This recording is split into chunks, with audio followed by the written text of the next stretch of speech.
ఎన్నికల్లో పోటీ చేసే అభ్యర్థుల వ్యయంపై పరిమితులుంటాయి.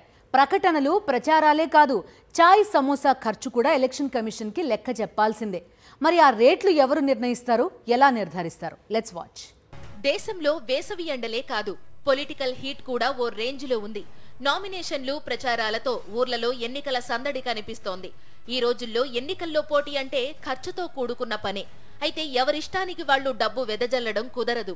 లోక్సభ ఎన్నికల్లో పోటీ చేసే అభ్యర్థి గరిష్టంగా 95 లక్షల వరకు ఖర్చు చేసుకోవచ్చు. అదే అరుణాచల్ ప్రదేశ్, గోవా, సిక్కింలో అయితే 75 లక్షలే. ఇది కేంద్ర ఎన్నికల సంఘం నిర్ణయించింది. నామినేషన్ దాఖలు చేసిన నాటి నుంచి ఫలితాలు వెల్లడించే తేదీ వరకు అభ్యర్థులు చేసే ఎన్నికల వ్యయం ఈ పరిమితిని దాటకూడదు.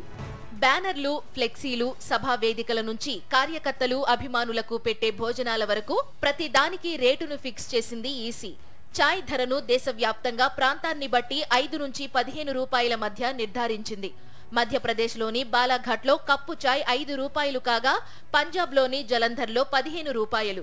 అలాగే సమోసా ధరలు కూడా ప్రాంతాన్ని బట్టి 7 నుంచి 15 రూపాయల మధ్య ఉన్నాయి. కిలో చికెన్ కు 250, మటన్ కు 500, మిఠాయిల్లో ధోడా 450, ఘీ పిన్ని 300, గ్లాస్ లస్సీ 20, నిమ్మరసం 15 రూపాయలు అంటూ రేట్ కార్డ్ రిలీజ్ చేసింది ఈసీ.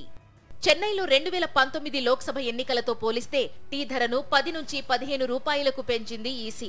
కాఫీ కూడా 15 నుంచి 20కి పెరిగింది. కానీ చికెన్ బిర్యానీ ధరను మాత్రం 180 నుంచి 150కి తగ్గించింది. హర్యానాలోని ఈసీ మెనూలో బటర్ నాన్, మిస్సీ రోటీ, ప్లెయిన్ రోటీలతో పాటు కాజు కట్లీ, గులాబ్ జామ్ వంటి స్వీట్స్ కూడా ఉన్నాయి. జిల్లాల వారీగా ఎన్నికల విభాగాలు ఇచ్చిన రిపోర్ట్స్ ఆధారంగా మెనూలో రేట్లు ఫిక్స్ చేస్తుంది ఎలక్షన్ కమిషన్. అయితే చాలా చోట్ల అసలు ధరలకు, ఈసీ ధరలకు పొంతనే ఉండదు. ఖరీదైన హెలీప్యాడ్లు, లగ్జరీ వాహనాలు, ఫామ్ హౌజ్లతో పాటు పూలు, కూలర్లు, టవర్ ఏసీలు, సోఫాల వంటి వాటికి ఈసీ రేట్లు నిర్ధారించింది. అయితే దేశంలో ఎక్కడైనా వీటి రేట్లు ఒకేలా ఉంటాయి. పార్టీల జెండాలు, టోపీలు వంటి మర్చండైజ్ కు అంతే. అయితే ఎన్నికలు అంటే మద్యం ఏరులై పారుతుందనేది బహిరంగ రహస్యమే.